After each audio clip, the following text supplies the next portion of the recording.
کیا واقعی سچ کہہ رہے ہو؟ پروفیسر مڑ کر عجیب نگاہوں سے اس کی طرف دیکھنے لگا۔ مجھے جھوٹ بولنے کی ضرورت نہیں، اگر تمہیں میری نیت پر شبہ ہو تو رسول بخش سے پوچھ لو، لیکن خدشہ ہے کہ اس طرح وہ بھی تمہاری ذہنی تندرستی پر شبہ کرنے لگے گا۔ راجا نے کہا، عجیب بات ہے۔ پروفیسر وقار بڑبڑاتا ہوا دوسری طرف دیکھنے لگا۔ جیپ چٹان کے دوسری طرف پہنچ چکی تھی۔ بھرے بھرے پتھروں پر مشتمل سفید رنگ کی یہ چٹان دھوپ میں آئینے کی طرح چمک رہی تھی۔ ان سفید پتھروں ہی کی وجہ سے اسے سفید چٹان کا نام دیا گیا تھا۔ اس کے دامن میں ایک طرف کھنڈرات تھے جن کی کشش پروفیسر وقار کو اس ویرانے میں کھینچ لائی تھی۔ کھنڈروں سے ذرا آگے ایک بہت بڑا ٹیلہ تھا جس کا ایک حصہ چٹان ہی سے ملا ہوا تھا۔ اس ٹیلے کے دوسری طرف حویلی نما وہ عمارت تھی جو اب تک صرف پروفیسر وقار ہی کو نظر آ سکی تھی۔ کھنڈرات سے تقریباً 50 گز کے فاصلے پر وقار نے جیپ رکوا لی اور نیچے اتر آیا۔ اس کے چند ہی منٹ بعد ٹرک بھی وہاں پہنچ گیا۔ پروفیسر وقار کے خیال میں کیمپ لگانے کے لیے یہ جگہ بہت مناسب تھی۔ اس نے راجا کی طرف دیکھا جو جیپ سے ٹیک لگائے کھڑا متوحش نگاہوں سے چاروں طرف دیکھ رہا تھا۔ شدید گرمی کی وجہ سے اس کا لباس پسینے میں تر تھا۔ آنکھیں انگارے کی طرح سرخ ہو رہی تھی۔ اگرچہ پروفیسر وقار کی اپنی حالت بھی اس سے مختلف نہیں تھی، لیکن اس کی قوت برداشت راجا کے مقابلے میں کہیں زیادہ تھی۔ وہ ہر قسم کے حالات میں کام کرنے کا عادی تھا۔ اس نے راجا کو اپنی نگرانی میں ٹرک کے سامان وغیرہ اتروانے کی ہدایت کی اور کھنڈرات کی طرف چل دیا۔ یہ کھنڈرات زیادہ وسیع نہیں ہے۔ چند کمرے مکان تھے جو اقتدار زمانہ سے کھنڈروں میں تبدیل ہو چکے تھے۔ کسی کمرے پر چھت موجود نہ تھی، صرف شکستہ دیواریں تھیں۔ سیاہ پتھروں کی بنی ہوئی یہ دیواریں دیکھ کر پروفیسر وقار کو بڑی حیرت ہو رہی تھی۔ یہاں آس پاس کوئی بھی ایسی چٹان یا پہاڑی نظر نہیں آ رہی تھی جو سیاہ رنگ کی ہو، لیکن ان مکانوں کی تعمیر میں سیاہ رنگ کا پتھر استعمال کیا گیا تھا، جس سے صرف یہی اندازہ لگایا جا سکتا تھا کہ یہ سیاہ پتھر صرف اسی مقصد کے لیے کسی دور دراز کے علاقے سے یہاں لائے گئے ہیں۔ اس سے پروفیسر وقار اس نتیجے پر بھی پہنچا تھا کہ ماہرین کی رپورٹ کے مطابق یہ کوئی خانہ بدوشوں کی بستی نہیں ہو سکتی تھی۔ خانہ بدوش پتھروں کا بوجھ اٹھا کر نہیں چلتے اور نہ ہی وہ عارضی مکانوں کی تعمیر کے لیے اتنے اہتمام سے کام لیتے ہیں۔ وہ تقریباً 1 گھنٹے تک کھنڈروں میں گھوم پھر کر ان کی طرز تعمیر کا جائزہ لیتا رہا۔ آثار بتا رہے تھے کہ یہ عمارتیں کسی بہت ہی قدیم طرز تعمیر کی حامل تھیں، لیکن وہ کون لوگ ہوں گے جو یہاں آباد ہوئے ہوں گے؟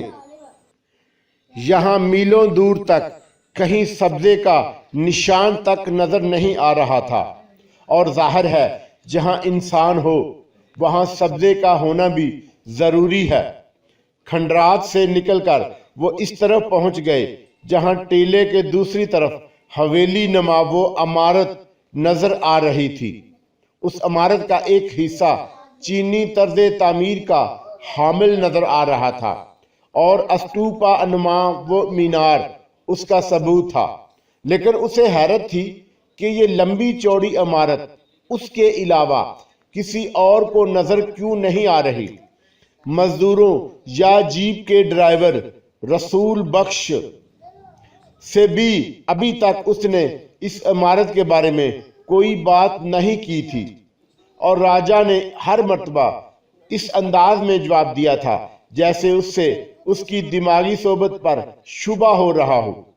لیکن اسے ماہرین کی رپورٹ اور نقشوں کا خیال آ گیا جن میں اس عمارت کا کوئی تذکرہ نہیں تھا۔ وہ شدید الجھن میں مبتلا تھا کہ جو چیز اسے روز روشن کی طرح بالکل صاف اور واضح نظر آ رہی تھی، دوسرے اسے کیوں نہیں دیکھ سکتے تھے؟ کہیں یہ واقعی اس کا فریب نظر تو نہیں تھا؟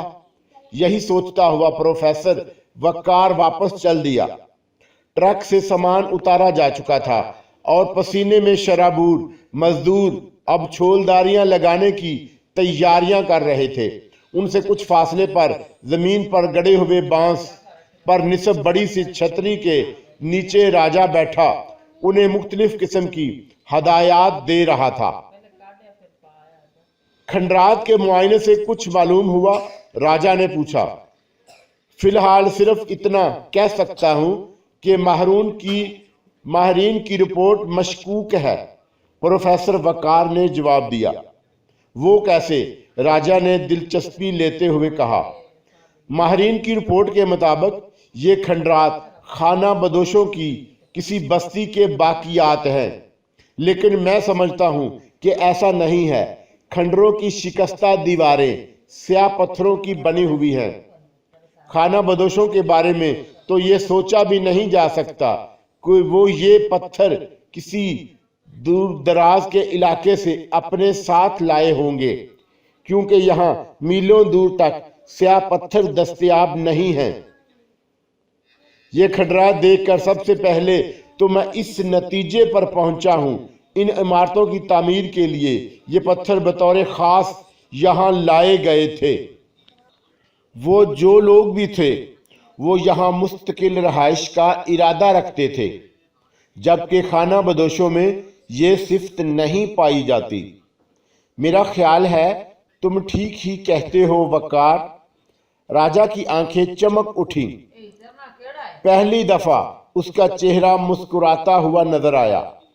اب اسے امید بندھ گئی تھی کہ ان کی محنت رائے گاں نہیں جائے گی اور وہ یہاں سے خالی ہاتھ نہیں لوٹیں گے۔ وہ بات جاری رکھتے ہوئے بولا، اس کا مطلب ہے کہ یہاں سے کوئی خزانہ ملنے کی امید بھی کی جا سکتی ہے۔ ہاں، مجھے یقین ہے کہ میں یہاں سے کوئی ایسا خزانہ ضرور دریافت کر سکوں گا جس کا انکشاف پوری دنیا کو چونکا دے گا، پروفیسر وقار نے جوشیلے لہجے میں جواب دیا اور اٹھ کھڑا ہوا۔ کہاں چل دیے؟ راجہ نے مسکراتی ہوئی نگاہوں سے اس کی طرف دیکھا۔ ہمارا خیمہ لگ چکا ہے، میں ذرا نقشوں کا مطالعہ کرنا چاہتا ہوں، پروفیسر وقار کہتا ہوا خیموں کی طرف بڑھ گیا۔ راجہ بھی اس کے ساتھ ہی تھا۔ انہوں نے 2-3 مزدوروں کی مدد سے چند بھاری بکسے خیموں میں رکھوائے، میز اور کرسیاں بھی بچھا دی گئیں۔ پروفیسر وقار نے ایک بکسے میں سے تحصیلدار ہاشم خان سے حاصل کیے ہوئے نقشے نکالے اور انہیں میز پر پھیلا کر گہری توجہ سے ان کا مطالعہ کرنے لگا۔ نقشہ یا کسی رپورٹ میں کہیں بھی اس عمارت کا تذکرہ نہیں تھا، جس کا واضح مطلب یہی تھا کہ وہ پراسرار عمارت اس سے پہلے یہاں آنے والے آثار قدیمہ کے ماہرین یا کسی اور کو نظر نہیں آ سکی تھی، اور نہ ہی یہاں کے باشندے اس سے آگاہ تھے۔